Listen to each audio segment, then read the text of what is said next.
Il était une fois, dans la belle ville de Port-Harcourt, un jeune couple nommé Thomas et Marie. Ils avaient le genre d'amour que les gens admiraient. Ils étaient jeunes, heureux et profondément amoureux. Lorsqu'ils se sont mariés, ils rêvaient de fonder une famille solide ensemble. 2 ans après leur mariage, Marie a donné naissance à leur première fille, Chidinma, ce qui signifie que Dieu est bon. Thomas était heureux en tenant leur petite fille magnifique dans ses mains. À l'hôpital, il a continué à sourire à Marie, assise sur le lit d'hôpital, se sentant si fière d'elle-même et heureuse qu'elle ait pu mettre un sourire sur le visage de Thomas. Quelques années plus tard, leur deuxième fille, Olibub, est née. Thomas a souri, mais a ressenti une petite déception dans son cœur. Il avait toujours voulu un fils. C'était un homme d'affaires prospère. Il avait des succursales de ses entreprises dans certains quartiers de la ville. Qui allait lui succéder? Il était gêné, mais essayait de forcer un sourire en tenant la petite Olibub dans ses mains. Elle était belle et adorable. Elle nous apportera de la joie, lui assura Marie. Alors qu'il continuait à regarder la petite Olibub dans ses bras, Marie s'assit sur le canapé de leur chambre. Elle remarqua la déception sur le visage de Thomas. Même si Thomas essayait de cacher sa déception pour ne pas blesser Marie, elle comprenait la situation. Lorsque leur troisième enfant, une autre fille, naquit, Thomas ne souriait plus.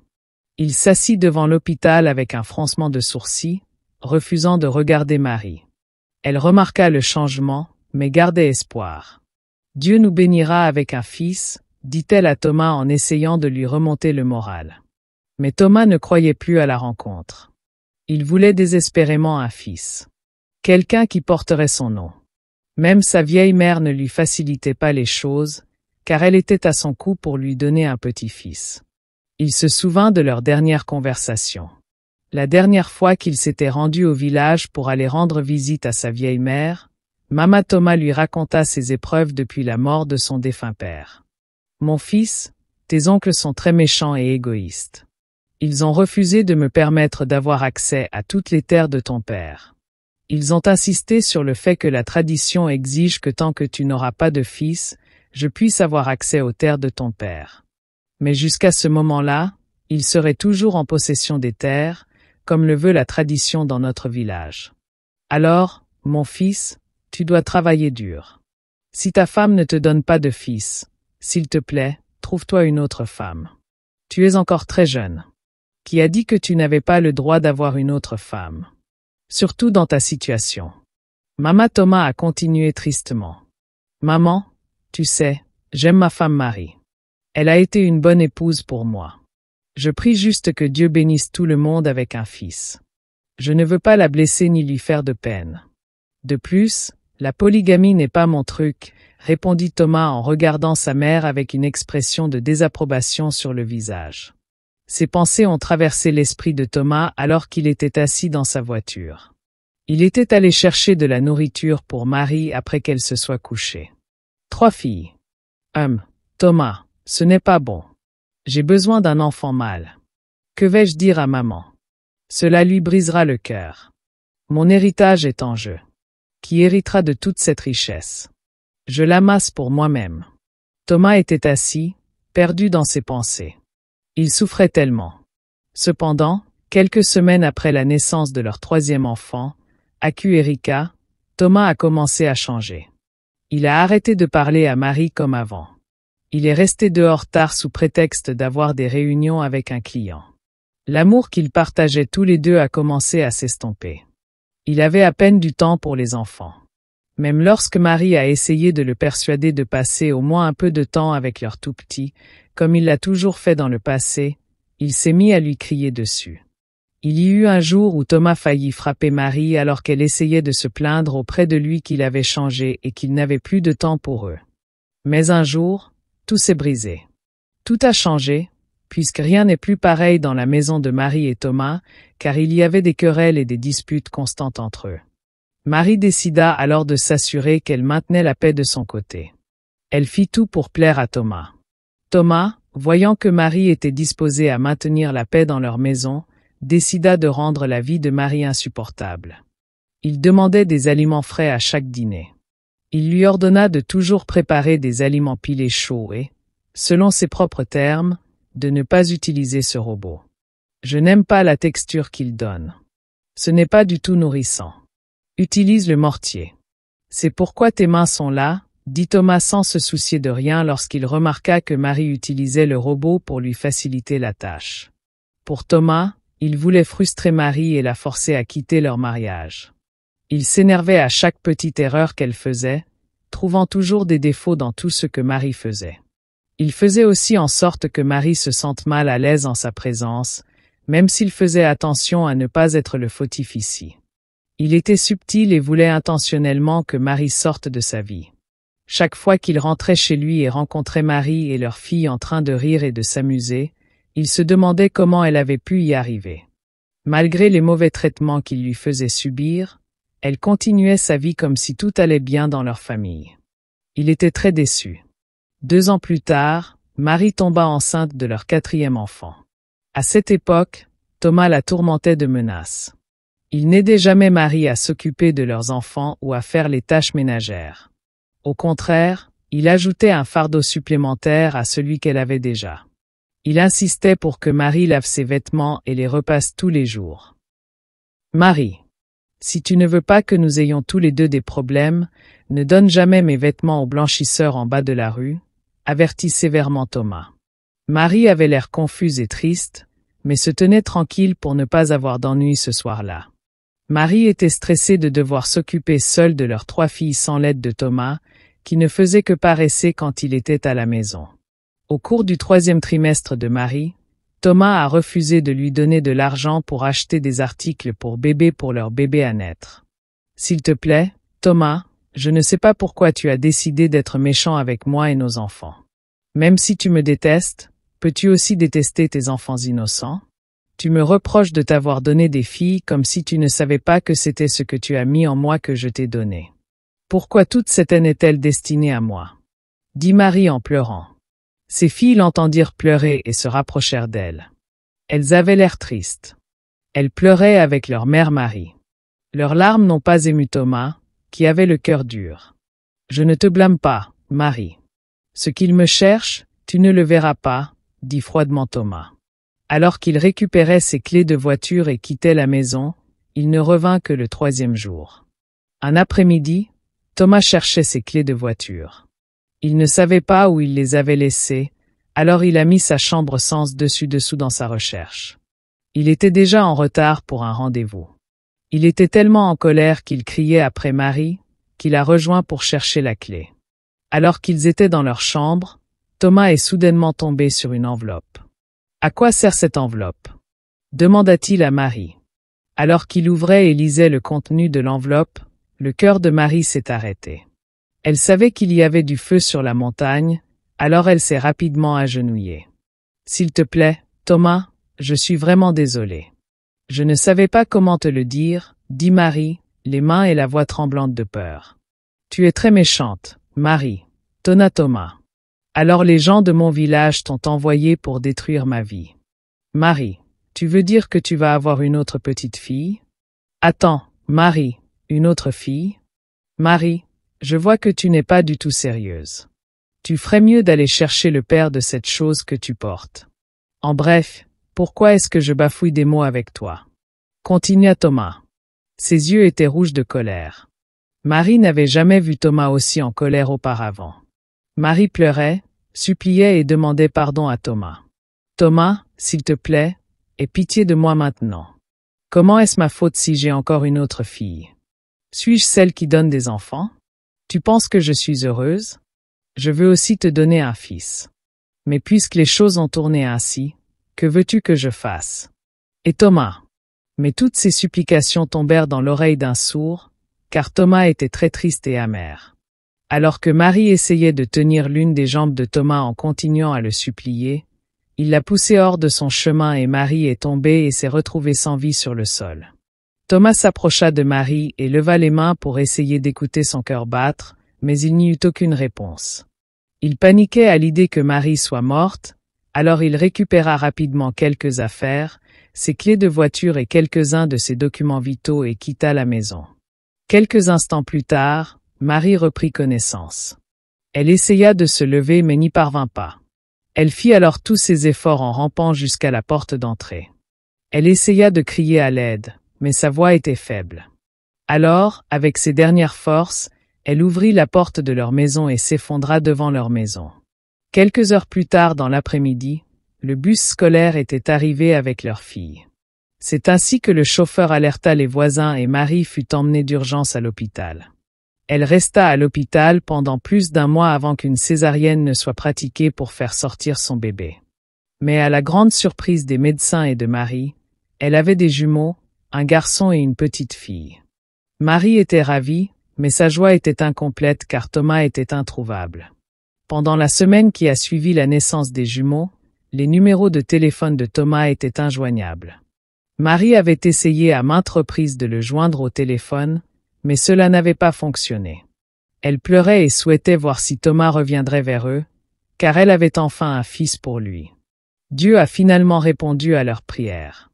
Ainsi, au cours de la 2e semaine après l'accouchement de Marie, elle a finalement pu quitter l'hôpital.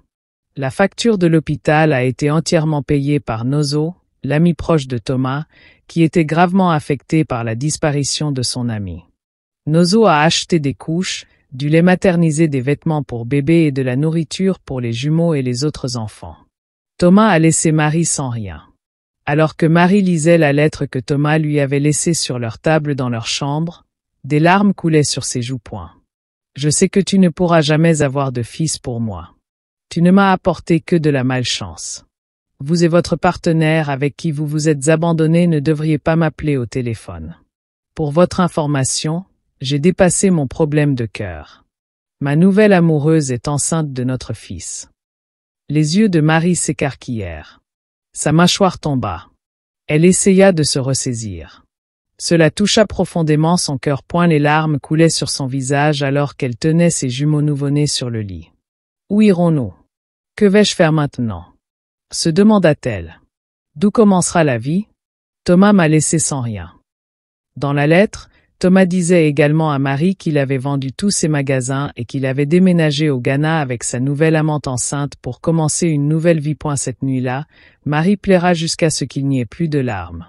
Cette nuit-là, elle s'assit sur le sol froid de leur appartement en tenant ses jumeaux contre elle et la maison semblait vide comme un cimetière après un enterrement. L'homme qui avait juré de l'aimer pour toujours était parti sans se retourner. Chidma, l'aîné âgé de 7 ans seulement, essuya les larmes de Marie. « Maman, ne pleure pas. Papa reviendra, dit-elle. Mais au fond, Marie savait la vérité. Thomas ne reviendrait pas. Elle l'avait perdu. Les semaines suivantes, la réalité frappa plus durement que prévu pour Marie. Elle fouilla dans le placard à provisions et il était vide. Le peu d'argent qui lui restait suffisait à peine à acheter de la nourriture pour quelques jours. Elle avait toujours été sa femme au foyer parce que Thomas insistait pour subvenir à ses besoins.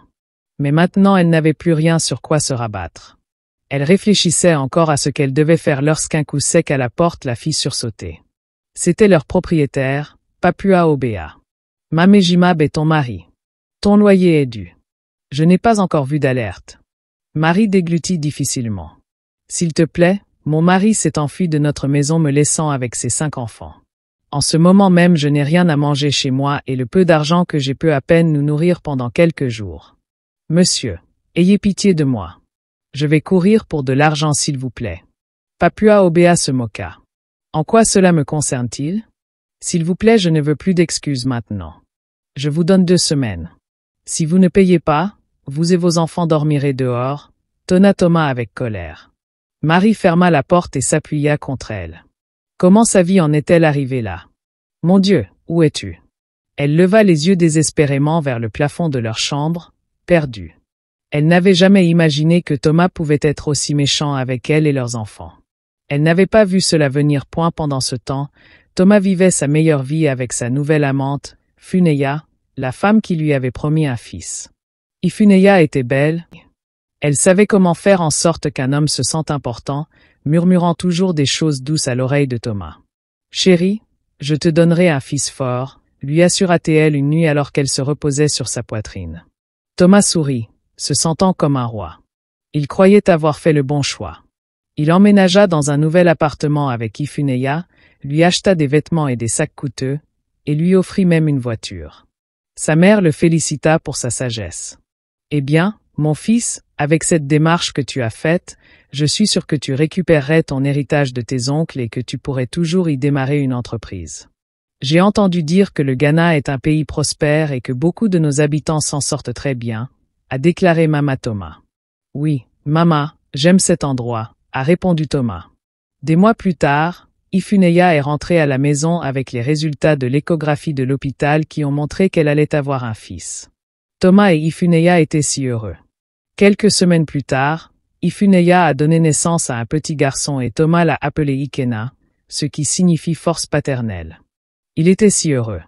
Tu vois, Ifunaya, tu es la meilleure chose qui me soit arrivée, lui a-t-il dit. Je t'aime tellement.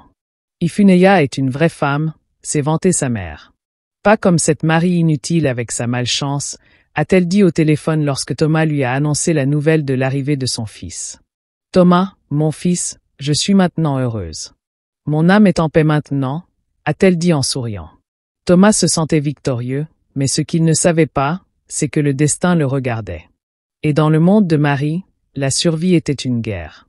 Elle acceptait de petits boulots, lavait le linge des voisins, vendait sa voiture au bord de la route, faisait tout ce qu'elle pouvait pour nourrir ses filles et son fils. Il y avait des jours où elle et ses enfants allaient se coucher le ventre vide. Il y avait des jours où elle pleurait en silence, regardant ses enfants dormir sur le matelas fin, se demandant si Dieu l'avait oublié alors qu'ils avaient un père riche comme Thomas. Une nuit, au milieu d'une forte pluie, elle s'est réveillée et a vu de l'eau couler du toit qui fuyait. Les enfants ont accumulé des vêtements tremblants de froid. Marie a éclaté en sanglots. « Maman, j'ai faim », a murmuré l'une des jumelles. Le cœur de Marie s'est brisé car elle avait fait de mauvaises ventes ce jour-là. Alors cette nuit-là, elle a décidé qu'elle en avait assez de pleurer. Pas de problème. Si Thomas pensait que mes enfants et moi allions échouer ou mourir sans lui, il avait tort. Elle se promit qu'elle allait se relever et sortir victorieuse, quels que soient les obstacles qui se dresseraient sur son chemin. Bien des années plus tard, Thomas était assis sur la chaise près du lit d'hôpital d'Ifunaya avec leurs 3 fils qui se tenaient également près d'Ifunaya. Ils craignaient pour la survie de leur mère. Ifunaya était malade depuis un certain temps maintenant et les médecins lui faisaient encore des tests. Sa respiration était lourde et ses mains tremblaient. Ifunaya refusait de le regarder dans les yeux. C'est donc vrai, sa voix était presque un murmure. Et pourtant elle portait le poids d'un homme brisé. Ifunaya, tu m'as menti toutes ces années. Tu veux donc dire que nos fils ici ne sont pas les miens? Tu veux dire que tu as une office d'homme différent? Tu m'as trompé, Ifunaya, toutes ces années. J'ai cru avoir des fils sans savoir que je n'avais rien. Ifunaya, je n'ai rien fait d'autre que te montrer de l'amour. Thomas trébucha en arrière, son esprit s'emballant. Ifunaya, j'ai dépensé tout mon argent pour toi et tes fils pensant qu'ils étaient à moi. J'ai quitté ma maison, abandonné et déshonoré ma femme et mes filles, tout cela pour un mensonge. Ifunaya, tu ne trouveras jamais la paix et le repos même après avoir quitté ce monde. Je te déteste tellement. Dit Thomas avec amertume. Thomas sortit de l'hôpital en titubant, le cœur battant, son monde s'effondrant. Par où allait-il commencer? Alors que Thomas se noyait dans le regret, Marie s'était battue pour sortir de la misère, avait lutté, souffert et enduré l'humiliation avec ses filles. Elle avait mendié pour avoir du travail, dormi affamée et pleuré d'innombrables nuits, mais elle n'avait jamais renoncé à elle-même. Elle croyait que Dieu allait la sortir de chaque désespoir. Marie vendait de la nourriture au bord de la route, se réveillant avant l'aube pour préparer les repas. Au début, les gens se moquaient d'elle de la façon dont une femme comme elle était devenue une simple vendeuse de nourriture. Ils ont chuchoté car ils la connaissaient quand Thomas était encore dans sa vie, mais Marie ne s'est pas laissée décourager. Elle a continué à insister. Elle a pris de petites économies et a développé son commerce alimentaire. Elle est passée d'un stand au bord de la route à une petite boutique, puis d'une boutique à 2. Ses filles, autrefois affamées et sans défense, allaient maintenant à l'école étudier dur et chaque fois qu'elle rentrait de l'école ou en vacances, elle l'aidait dans la boutique. Lorsque Shidma était en classe de terminale au lycée, elle gagnait déjà des concours de sciences. Olibub était également bonne en mathématiques. Aquerika, sa 3e fille, réussissait aussi très bien à l'école. Cela signifie que nous en sommes encore aux premières années de l'école primaire. Mozo, l'ami proche de Thomas, et sa femme Juliana ont été d'un grand soutien pour Marie et ses enfants. Ils leur ont tenu la main dans les bons comme dans les mauvais moments. Dieu a aidé Marie un soir. Alors qu'elle fermait sa boutique, un SUV noir s'est arrêté devant elle. La vitre s'est baissée, révélant un homme bien habillé. « Madame, votre entreprise alimentaire fait beaucoup parler d'elle », lui a-t-il dit, « et je veux investir dans vous. » Marie a été choquée et a d'abord douté de lui. Elle y a réfléchi profondément et a ensuite consenti. Les larmes ont rempli les yeux de Marie lorsqu'elle a signé le document d'accord. C'est ainsi que l'homme a investi des millions dans l'entreprise de Marie, faisant de son propre restaurant l'un des plus grands et des plus prospères de la ville. Marie était une très bonne cuisinière et cela lui a donné un grand avantage sur ses contemporains. Et grâce à cet avantage financier, Marie a pu parrainer ses 3 filles à l'université avec moins d'efforts et les jumelles étaient maintenant au lycée. Des années plus tard, elle a obtenu son diplôme d'ingénieur électricien et a pu décrocher un bon emploi dans une entreprise de communication, également avec un très bon salaire. Elle s'en sortait si bien. Holybub n'était pas médecin. Travaillant au Centre médical fédéral, Aquerica, sa 3e fille, servait comme agent de police dans une banque prestigieuse où elle avait promis d'être retenue après son service ici en tant que comptable. C'est à ce moment-là qu'elle est devenue le fils de Thomas et Eberechukwu. Sa fille, sa 2e jumelle, écrivait maintenant leurs examens finaux du secondaire. Un soir, après que Marie soit revenue du restaurant pour une visite surprise de ses 3 filles, elles étaient dans la maison et elle était si heureuse de les voir. Dans quelques jours, Marie aurait 50 ans, alors elles sont venues la fêter ce soir-là après le dîner pendant qu'elles discutaient et rattrapaient le temps. Tout le monde était heureux quand ils ont entendu frapper. Chibi est venu et est allé voir qui c'était. Lorsqu'il a ouvert la porte, il a été surpris de voir un homme si négligé. Il devrait avoir la 60aine. Chibi est venu et a essayé d'expliquer à Marie qui était venue voir qui était l'étranger, mais à sa grande surprise, debout à leur porte se trouvait Thomas. Marie était abasourdie, elle a failli rater sa marche. « Thomas, que fais-tu ici? Tu es donc toujours en vie ?» cria Marie, surprise. Chidima et ses sœurs sortirent tout en courant en entendant la voix de Marie. Chidima et Holybub purent reconnaître Thomas, leur père. Elles restèrent sans voix, lui en voulant point. Marie se tenait là, vêtue d'une robe élégante, les yeux froids. Elle le regarda comme un étranger. La gorge de Thomas s'assécha. « Marie, j'ai fait une très terrible erreur et je suis vraiment désolée. » Marie croisa les bras. « Alors, que veux-tu » Thomas jeta un coup d'œil à leurs enfants. « Mes enfants, je suis venu vous voir. » Un rire amer s'échappa des lèvres de Marie. « Tes enfants. Thomas, tu veux dire tes enfants? Es-tu sûr d'être au bon endroit, Thomas ?» Thomas se sentit petit. « Marie, s'il te plaît maintenant, supplia-t-il. Ifuneya m'a trompé. Elle m'a donné les fils d'un autre homme. J'ai tout perdu.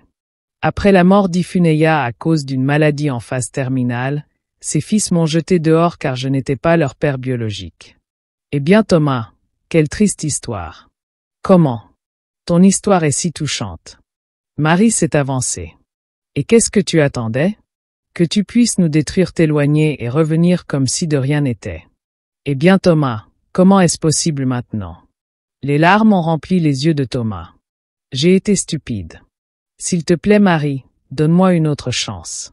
S'il te plaît mes enfants, pardonnez à votre père. Je suis vraiment désolée pour tout. Marie secoua la tête.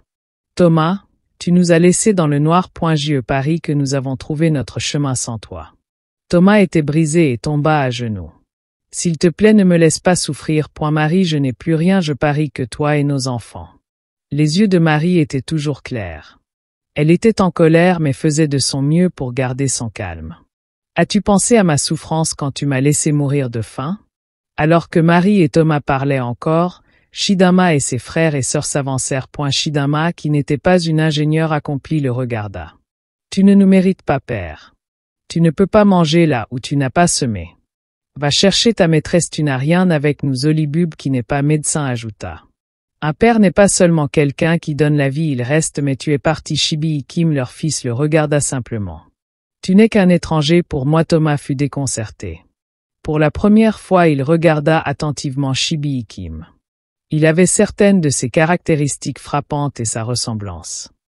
Quoi? Marie? Qui est-ce? Nous avons donc un fils, oh mon Dieu inachevé, que s'est-il passé? Comment est-ce arrivé? Thomas tomba et pleura de manière incontrôlable. Alors Marie lui raconta comment elle avait eu une paire de jumeaux après s'être enfuie avec Ifuneya. Thomas s'effondra, il avait donc un fils issu de ses entrailles et il avait perdu ses filles et son fils pour toujours. Marie jeta un dernier regard à l'homme qu'elle avait aimé autrefois puis elle lui ferma la porte au nez. Thomas s'éloigna brisé, perdu et plein de regrets. Il avait misé sur une famille précieuse pour une illusion. Maintenant il n'était plus rien. Marie et ses filles en revanche prospéraient. Elles ont construit un héritage de force, de résilience et de réussite pour elles-mêmes. Des années plus tard, les 3 filles de Kamsi se sont toutes mariées et ont eu des enfants. Chibikem dirigeait désormais son programme de maîtrise au Royaume-Uni avec un programme de bourse de l'université où il a obtenu son diplôme. Il a obtenu son diplôme en tant que meilleur étudiant diplômé. La sœur jumelle de Chibikem, Ebereshukwu, a également obtenu un diplôme en administration des affaires. Elle était désormais responsable du restaurant de Marie. Ainsi, Marie a pu vivre avec Chidma et ses autres filles car elle voyageait toujours pour Omugu pour s'occuper d'elle après l'accouchement. Tommy est devenu un homme solitaire tous les jours de sa vie, un rappel vivant que l'herbe n'est pas toujours plus verte ailleurs. Il a vécu pour regretter ses actes avec culpabilité toute sa vie. Merci beaucoup d'avoir regardé cette histoire jusqu'à la fin. Je vous apprécie vraiment tous. Je ne peux pas être assez reconnaissant pour votre immense soutien et votre amour pour cette chaîne. Je veux nous encourager à partager nos pensées dans les sections de commentaires, les leçons que nous avons tirées de cette histoire. Que pensez-vous de la décision de Marie et de celle de ses enfants après le retour de Tommy à leur vie? N'oubliez pas de donner un œil à cette histoire afin qu'elle puisse atteindre un public plus large. Alors partagez-la avec vos proches et vos amis et si vous n'êtes pas abonné à cette chaîne, faites-le pour faire partie de cette famille. Restez ici avec nous pour plus de belles histoires. À la prochaine.